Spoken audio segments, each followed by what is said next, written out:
Let's do this.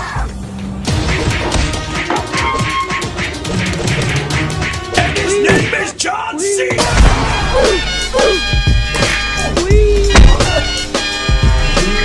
Your time is up, my time is now.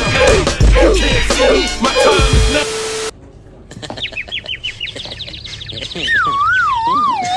And his name is John